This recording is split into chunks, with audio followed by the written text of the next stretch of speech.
They've changed our lives. From the growth of self-service retailing to the availability of global foods. From facilitating suburban sprawl to creating a greater reliance on the automobile. If jazz was the uniquely American contribution to music, the supermarket is the uniquely American contribution to shopping. It was invented here and spread very quickly around the world. Supermarkets are basically supersized grocery stores that are departmentalized and offer a wider selection of food, along with household merchandise and services. The traditional supermarket design occupies a large floor space on a single level and usually has the convenience of an expansive parking lot and longer, if not around-the-clock, shopping hours. Fiscally, they must bring in $2 million a year to qualify as a supermarket.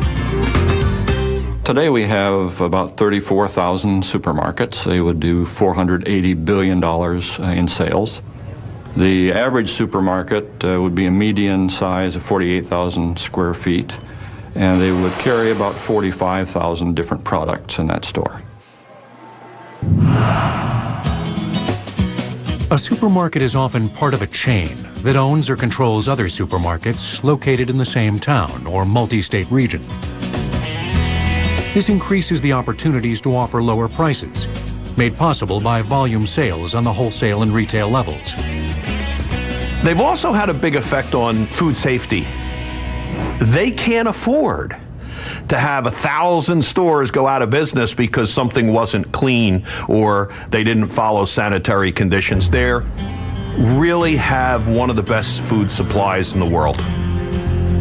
As shoppers travel up and down the aisles of their neighborhood store, they are for the most part unaware of the massive behind-the-scenes operations it takes to keep a steady supply of everything, from apples to Ziploc bags, streaming to each of the stores in the chain.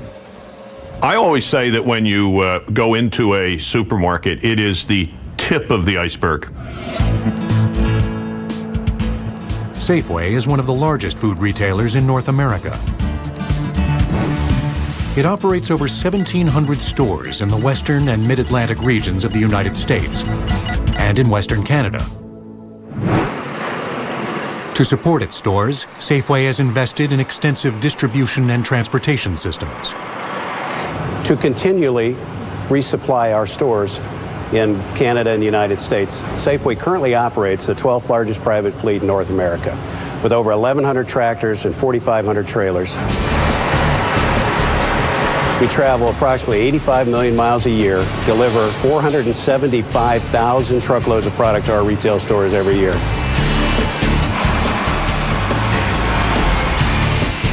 Most of the fleet is outfitted with 64,000 BTU refrigeration units, capable of keeping a trailer hauling frozen products at minus 20 degrees. And the trucks are equipped with onboard computers. The onboard computer tells the driver exactly where he is to go, what store he is to go to, and how many pallets of product he is to deliver at each store. The onboard computer also provides the driver with a method to track DOT hours of service, which is required currently by the Department of Transportation.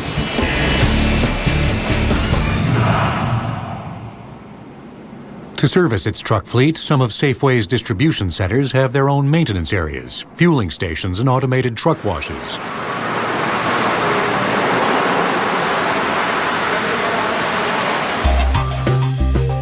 Safeway operates 13 distribution warehouse centers in the United States and 4 in Canada.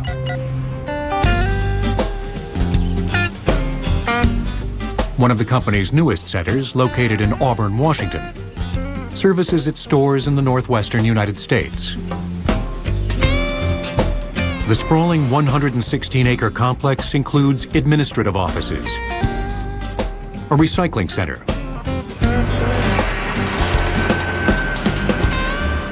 and 2 enormous warehouses. Surrounding the buildings is just over 2 million square feet of 9-inch thick concrete paving to provide a durable surface to handle the heavy truck traffic. The largest facility is the grocery warehouse.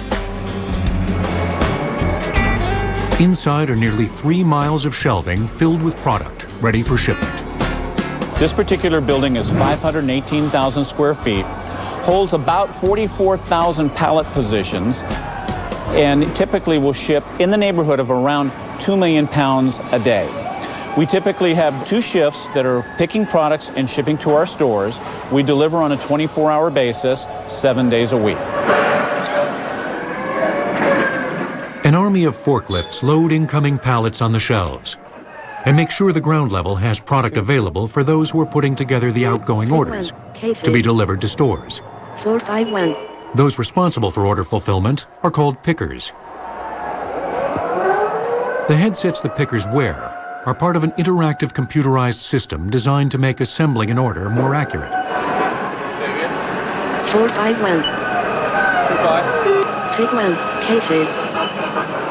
1. The voice selection technology is a technology that has taken the place of the old paper list of the things to pick on a pallet to go to a store. It delivers the list of things via the headset to the order picker. The computer just told me to go to slot 444 of aisle 5. So I pull up to the slot. Slot location 444. Confirmation number 44. Computer tells me to pick one item. So I pick up one item. And I tell the computer 1. 451. The computer then tells me to go to the next location. All the vehicles used in the warehouses are battery-powered. So it was necessary when designing the buildings to set aside space for large recharging rooms.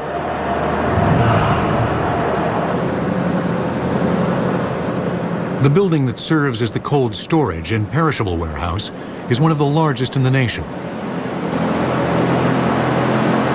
The powerful refrigeration equipment keeps the different rooms at specific temperatures.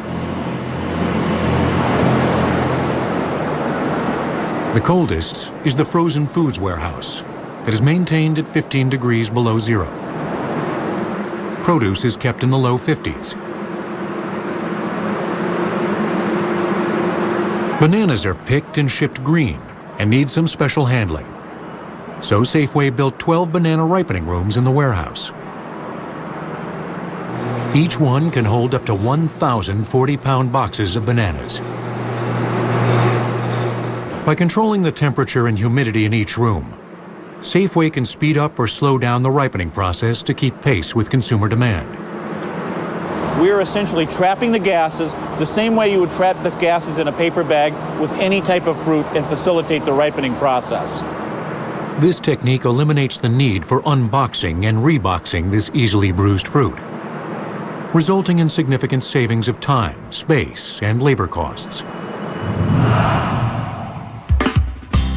Among the produce and groceries distributed to the stores of major supermarket chains are a selection of products they manufacture themselves. Safeway's bakeries get an early start to mass produce a fresh supply of bread. At the facility in Bellevue, Washington, white flour is brought in by the train carload. Presently, we are in our bulk storage area. This tank here holds 110,000 pounds of flour. From this tank, we blow the flour into a sifter. From this sifter, the flour goes to the mixer, where we use it for making bread. Once the flour is mixed with the other ingredients, the dough is cut into appropriate sized pieces, shaped, and put into baking pans. Then it travels to the proof box, so the dough can rise. Once the bread comes out of the proof box, we go on this conveyor into the oven where it's baked. In the oven, it can take anywhere from about 19 minutes to about 24 minutes, depending on the variety. After the bread is baked, it's cooled for 60 minutes.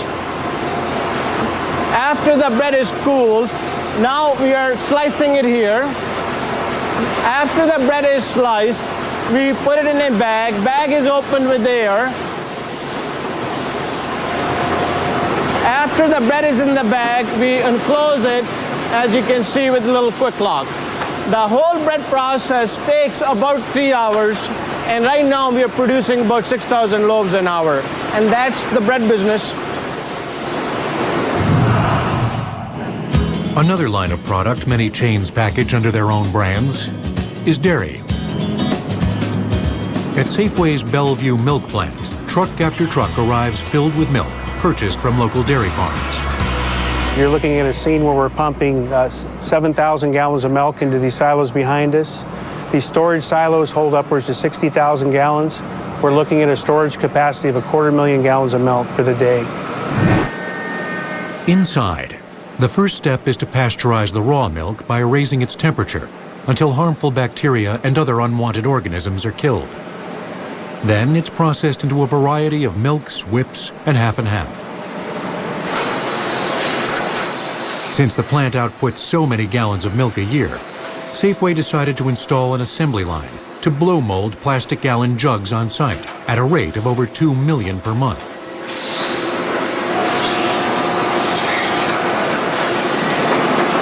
Once they're trimmed, they travel across the building to be filled with milk.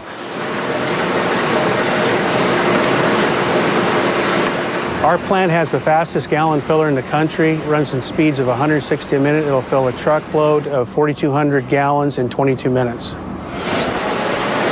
The Bellevue plant also produces 20 million pounds of cottage cheese a year. The process to make Lucerne cottage cheese is to fill our vats, which holds 50,000 pounds of skim milk, heat the product up, add bacteria, and separate the whey from the curd. From there, we pump the curd up to mixers, and we make our 4% all the way down to our fat-free Lucerne cottage cheese. From there, after it's mixed, it goes into the packaging, to cold storage, and out to our distribution channels.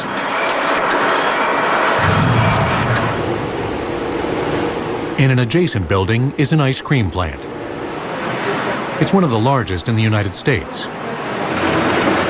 There are 2 assembly lines to fill gallon containers, one designed to handle round cartons and the other to fill square ones.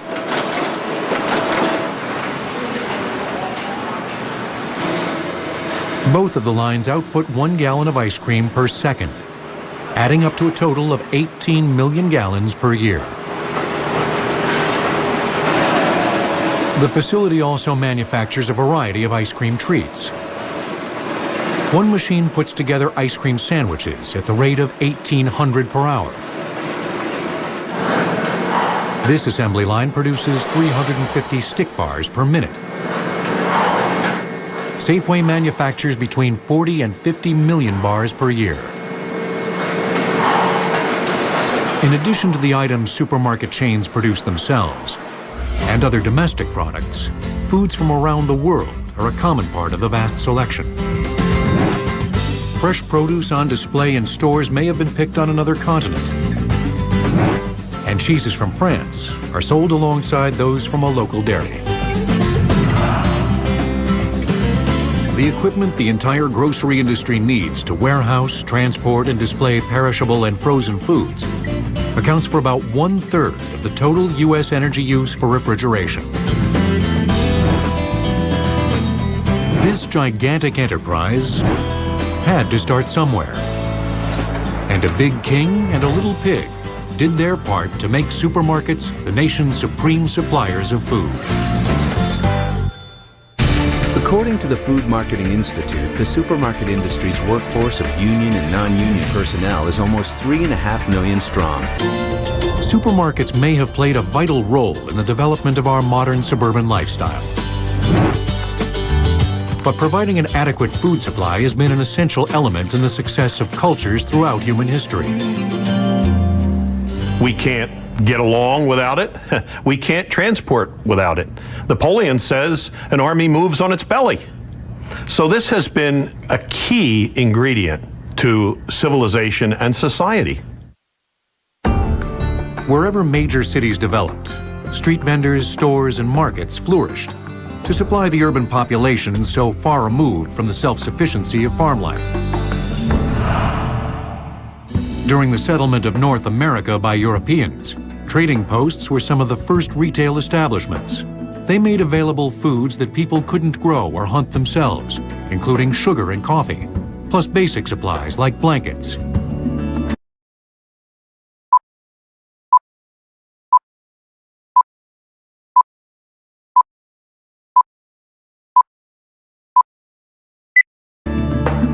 As more people settled into an area, larger retail businesses known as general stores appeared. They sold a wider variety of foods and canned goods, along with just about everything else for the home or farm. As urban populations grew, stores became more specialized, and usually neighborhoods had their own butcher shop, bakery, and grocery store. By the beginning of the 20th century, the Great Atlantic and Pacific Tea Company, or A&P, had become America's first major chain of grocery stores. Shopping in a store 100 years ago was very different than it is today. Stores were set up with clerks who did all the work. All a customer had to do was walk in the store, hand the clerk a list of items that were to be purchased. The customer's not allowed behind the counters, and the clerk would select the items for the customer. In the early 20th century, Clarence Saunders, a grocery store owner in Memphis, Tennessee, felt that having clerks gather up each customer's order was too labor-intensive. Today, at the Pink Palace Museum in Memphis, is an exact replica of his creation that revolutionized the grocery industry. The first successful self-service grocery store. No one seems to know why he named his store Piggly Wiggly, but customers flooded in when it opened in 1916. And there were innovations that customers would see that would really influence their shopping habits. The first is the turnstile. Once you went into the store, you couldn't get out until you finished your entire trip through the store. The second was a shopping basket. Shopping baskets allowed the customer to pick up the produce and the materials and to put them in the basket themselves. One of the most important ideas of Clarence Saunders was the use of price tags. For the first time, customers knew exactly how much their products cost. They could select the quality of the goods that they wanted to buy, put them in their basket, and go through the store and continue shopping. Piggly Wiggly stores multiplied as other grocery store chains adopted the self-service format.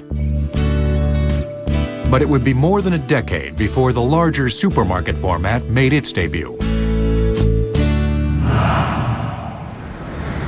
Today, on New York's Long Island, there are 45 stores of a family-owned chain of supermarkets named King Cullen. According to the Smithsonian Institution, these are the direct descendants of the first true supermarket that opened in 1930. It was the brainchild of Michael J. Cullen, who had first come up with the idea while working for A&P and Kroger. In a letter to his employers, he outlined the concept of a bigger store in which lower prices would be offset by a higher volume of sales. Michael Cullen, my uncle, sent this famous letter outlining his vision of a supermarket. And of course, they didn't do anything with it. So Mike moved to New York and teamed up with a wholesaler who gave him an advance to start this first supermarket, which he did in Jamaica, Long Island, in 1930. His timing was perfect. By 1930, most households had an automobile. Refrigerators were becoming a standard home appliance. And America was sinking deeper and deeper into the Great Depression. Lower prices were a welcome relief. Well, Mike was a great promoter, and his two big slogans that he used, and he used them quite effectively, put them on his stores and his ads. One was the world's greatest price wrecker, and the other is why pay more? And he pounded those home consistently. By 1936, there were 17 King Cullen supermarkets doing approximately $6 million in business annually. Retailers who had held off on adopting the concept, thinking it might fail, finally realized that supermarkets were the future. America's entry into World War II widened the supermarket's place in the food retailing industry. During the first 3 years of the war, thousands of grocery stores, which were usually small family-run businesses, had to close their doors when the head of the household went off to join the armed services or work in the defense industry. World War II was really a coming of age for supermarkets. Because they were chains, because they were multi-store operations, losing one or two people didn't put the chain out of business. In fact, they kind of endeared themselves to women in America by hiring them and having them working in the supermarkets during these really difficult times. At the end of the war, supermarkets were in a perfect position to benefit from the period of unprecedented prosperity and growth that followed. In the 1950s, they became symbolic of the American way of life. In the late 1950s, leaders from all over the world, Queen Elizabeth specifically and Nikita Khrushchev specifically, visiting America. And the thing they all wanted to see when they were here was a typical American supermarket. It was a symbol of the benefits of our economic system to the average citizen, day in and day out, week in and week out. By the 1960s, supermarkets were responsible for more than 70% of American grocery sales. This kind of success bred intense competition. In the 1970s, many supermarket chains opened larger stores with additional non-food items in response to the increasing number of low-priced discount stores, including Walmart. Then in the 1980s, warehouse stores began to appear, proving people were willing to buy in bulk size in a more industrial-looking environment to save money. Supermarket owners converted some of their stores to this format. Supermarkets have continually restructured to keep up with changing consumer desires. In reaction to modern life's busy schedules, prepared meals departments are becoming increasingly important and being given more floor space. Many supermarkets are targeting particular groups of customers, like those interested in organic foods, or specific ethnic groups or immigrant populations. Over 30% of all new supermarkets under construction in the United States are aimed at Hispanic customers. But the evolution of supermarkets has always reflected societal change. And that evolution has always been facilitated by new technologies. When in a supermarket, we're always one step closer to the future. When the first Piggly Wiggly opened for business on September 6, 1916, its shelves were stocked with just over 600 different items. The average checkout total was 96 cents, but a bottle of ketchup cost only 8 cents. Owners' attempts to make customers' visits to supermarkets as accommodating and efficient as possible have led to many important innovations over the years. Some have been so successful they spread to other retail applications. Perhaps the most widely used and copied is the standardized barcode, known as the Universal Product Code, or UPC. Each product is assigned a number, which is represented by a set of lines and spaces of varying thicknesses. Scanners using a laser or digital camera are used to read the codes. Supermarkets were the first to use the system at the retail point of sale. IBM's first systems that were able to process barcodes were the IBM 3660 supermarket system, which consisted of a controller, registers, and scanners. And these systems were first shipped in July, August of 1974. The use of barcodes revolutionized both the checkout process and inventory management. As the system checks you out, it's not only calculating your prices, but it's also writing down every item that goes out of the store. So at the end of the day, the retailer knows every item that went out so that he can reorder automatically. The data collected serves many purposes, including analyzing store traffic patterns to better plan store staffing needs. What may be the most important shopping aid ever invented, the shopping cart, was created back in 1937 by Sylvan Goldman, a supermarket owner in Oklahoma City. He had noticed shoppers struggling with the metal shopping baskets they carried through the store. Then, a folding chair in his office gave him an idea. It could be mounted on wheels, and the seat could serve as a platform for the shopping basket. After some more tinkering on prototypes, Goldman decided to provide more storage space by having double-decker baskets. Once he manufactured his carts, he still had to convince the public to use them. People walking into the stores would tend to say one of two things. If it was a woman, she'd say, "I've been pushing a baby carriage so long, I don't want to push another cart." If it was a man, he'd say, "Don't I look muscular enough to carry one of these little baskets around?" So Goldman actually had to hire shoppers around the front of the store to push these carts with products in them, and then a lady at the front of the store, when somebody came in, would say, "Well, hey, look, everybody's using the cart, why not you?" It would be another 10 years before the typical shopping cart we know today appeared. A larger single basket replaced the double-decker basket, and by redesigning it so that the back end would swing, one cart could be pushed into another. A supermarket could have hundreds of them in a very small area, not take up space that could be used to sell products, but it did more than that. It made it easier for parents to bring their children shopping. Not only that, it provided them a space to put heavier items. Not only that, it provided advertisers a place to remind consumers every second that they're in the store of their products. Today's low-tech shopping cart is getting some high-tech additions. Where shopping cart theft is particularly frequent, some stores have invested in electronic locking wheels. The wheel locks are triggered when they pass over a wire, emitting an electronic signal that is buried just under the cement or asphalt along the store's property line.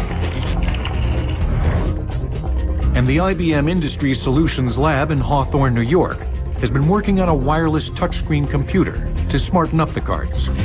When you walk into the supermarket, you take this out of the charging rack and you place it on your cart. Then what you do is you take the scanner, you scan your loyalty card so it knows who you are. I then hit start shopping and I begin my shopping trip. As I go through the store, I'm able to scan my items and bag it as I go. The ability to scan selections and keep a running total is only one of the computer's functions. Customers can enter their shopping list via the internet, and the computer will tell them where the items are in the store. It also lets you know when your deli order is ready, and it offers recipes and personalized coupons. And because the customers scan and bag as they shop, checkout only involves payment of the already established total. Another innovation IBM has created is Veggie Vision. It takes the guesswork out of pricing fruits and vegetables by using a digital camera to capture an image of the object placed on the scale, so it can be visually compared to a database of stored imagery. What Veggie Vision does is it has a visual recognition system that looks at the hue, the saturation, and the intensity. It's looking at the segmentation, so the lightness or darkness of that fruit or vegetable. And finally, the features, the texture, curvature, and width. It's making an analysis and recognizing that it's a tomato. So now all you have to do is print out a barcode tag and you're ready to leave the store. As the number of self-checkout lines increases, technologies like Veggie Vision may become an important part of supermarket modernization. But there's another technology under development that could do away with checkout lines altogether. This is the future of item tagging. This is an RFID tag, radio frequency identification tag. It consists of an antenna and a microprocessor. It essentially carries the same information and more as a barcode does today. When these tags become cost-effective and all items are tagged with RFID tags, when you go shopping, your checkout operation will be much faster. You will gather your items, pass them across a scanner, or walk through a portal, and your transaction is done. Once RFID technology is perfected for use at checkout, it will be possible for a customer to simply leave the store. All of the tags on the items in the cart will be read, along with the customer's credit card, which will have RFID technology as well. The total will be charged directly to their account.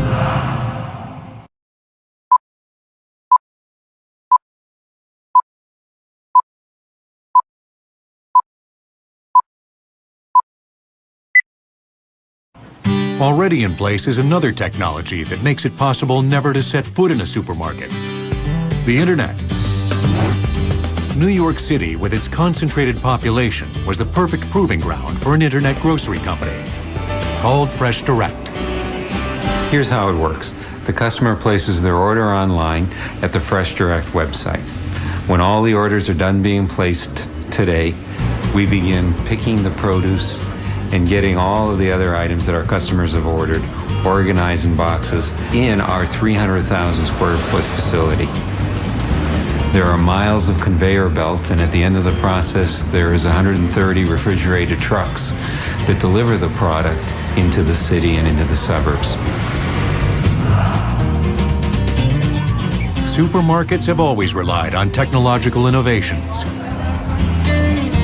But maximizing sales also depends on employing some of the social sciences, especially psychology. The first item barcode scanned in a supermarket checkout line was a pack of chewing gum on June 26, 1974. It is now on display in the Smithsonian Institution. Supermarket owners give much thought to how to get people into their stores and encourage them to become loyal customers. Location is obviously a primary factor, and so is the promise of low prices. There are two basic pricing strategies supermarkets typically use to convince customers they're getting the most out of their food dollar. One they call everyday low pricing, EDLP. EDLP is really a model that says, let's try and find what the lowest possible price is. Let's sell it that way all the time. The other is called high-low. High-low is where they really try and put some products on promotion that are just incredible values. And they use these to bring customers in who buy the full basket of products, which include products at their regular levels. Beyond pricing strategies, supermarket owners have done a great deal of analysis in determining how the layout of the store impacts sales. First impressions are important, and stores want to appear clean and filled with fresh foods. So owners often place produce sections at the entrance of their supermarkets.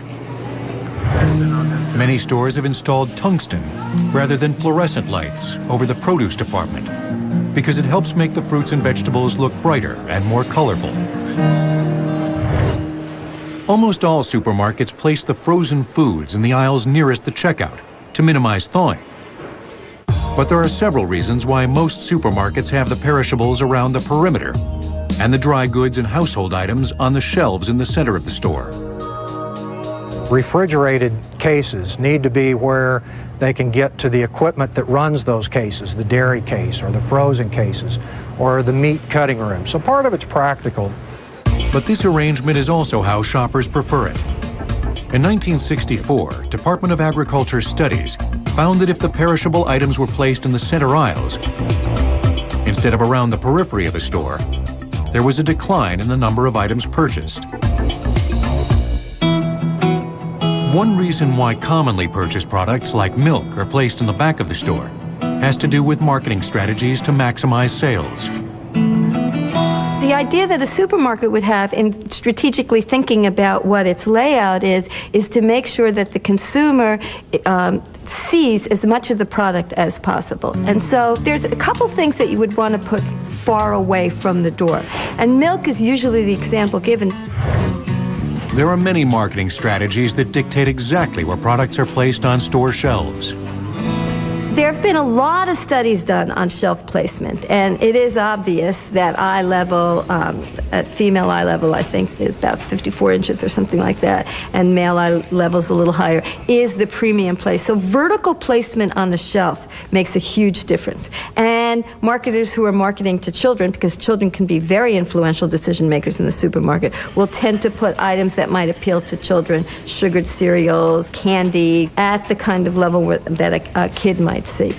It certainly makes sense that you put the best products at eye level.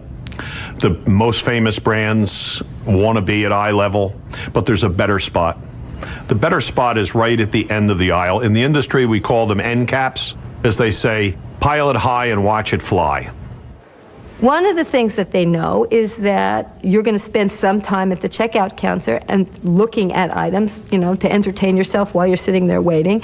And so they tend to put impulse type items right at the checkout counter.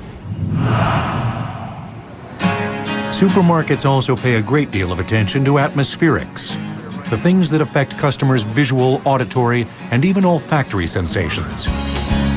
We're seeing all the major supermarkets with fresh bakeries, and it has two advantages. Number one is it's an opportunity to sell product.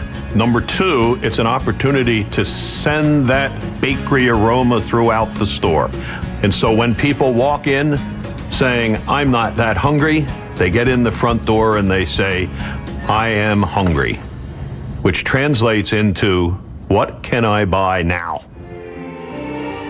The evidence on music shows that soothing music, slow tempo music, makes people stay in the supermarket longer, and that makes a difference. Softer lighting will make people stay in the supermarket longer. Harsh lighting tends to make people just want to rush and get out of there. There's also uses of colors. There's a general sense that blues, for example, are more pleasant, and people like to stay around and will perhaps buy more in a blue environment. So while the usual goal is to establish a calming environment, in New York and Connecticut, Stu Leonard stores have their own unusual environment.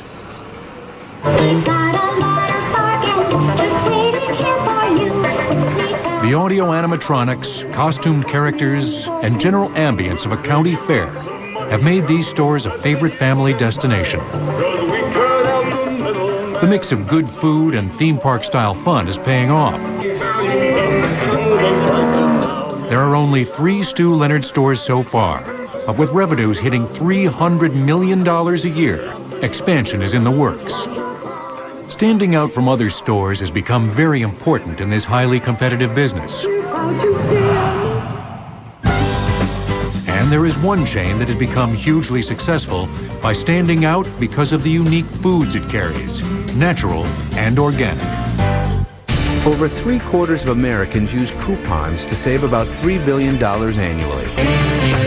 With a growing percentage of the public interested in eating healthier, more and more supermarkets are carrying natural foods.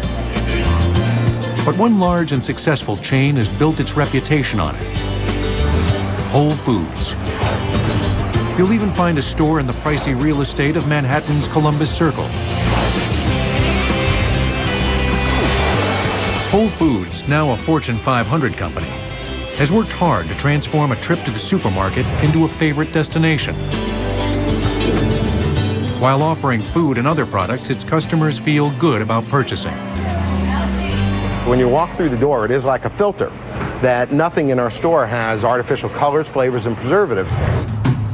Whole Foods began in Austin, Texas back in 1980, when health food was still considered counterculture.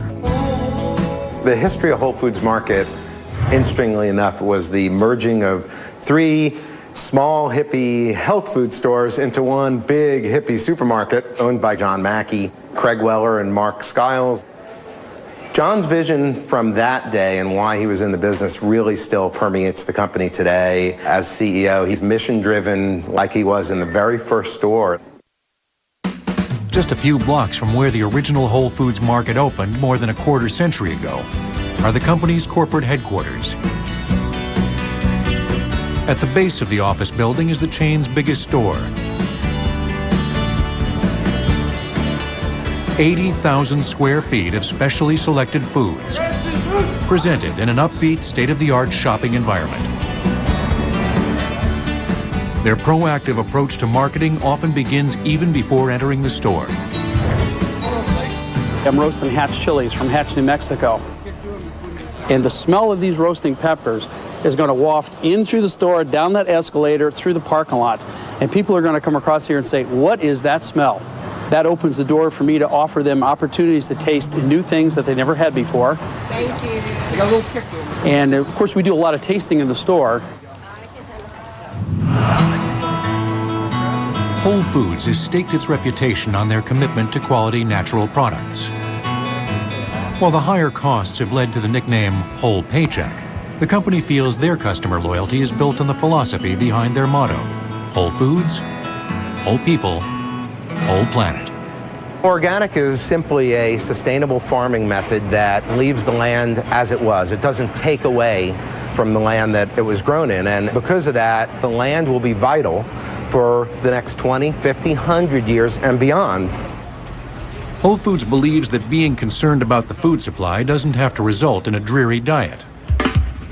A vast selection of wine, a super chilled room filled with domestic and imported beers, exotic cheeses, and tantalizing desserts are just a few ways to overindulge in this foodie's paradise. Here we have our chocolate fountain here at Whole Foods Market. It has about 30 pounds of chocolate in it that circulates through it the entire day. And I'm going to dip for you some triple cream brie. We'll dip anything from strawberries, potato chips, hatch chilies to cheese. Just about anything the customer wants. Whole Foods augments the customer service in its flagship store with a variety of technologies. There are digital billboards across the front of the store delivering store and community event information. Computer stations and multiple touchscreens throughout the store offer price checks, product information, recipes, and store maps.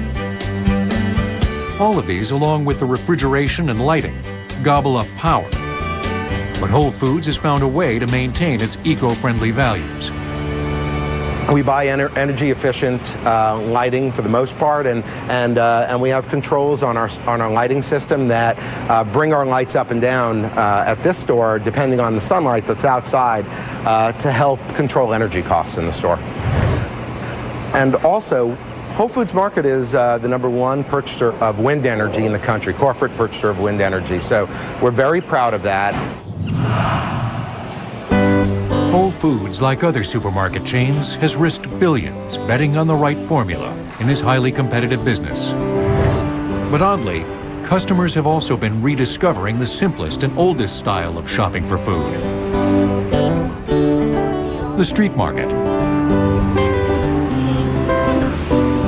According to the Department of Agriculture, there are currently around 4,800 farmers markets operating in the United States. It's interesting to think that the things that were time-consuming and a chore and nobody wanted to do in the 30s, now we've evolved to the point where they're kind of fun and maybe a little bit of luxury, and we will spend some time in these kinds of markets. But of course, there's more to modern life than fresh produce. So when it comes time to stock up on everything else, from canned goods to kitty litter, not to mention paper towels, soft drinks, and light bulbs, the odds are you'll head back to the place where you know you'll find a never-ending supply: your neighborhood supermarket.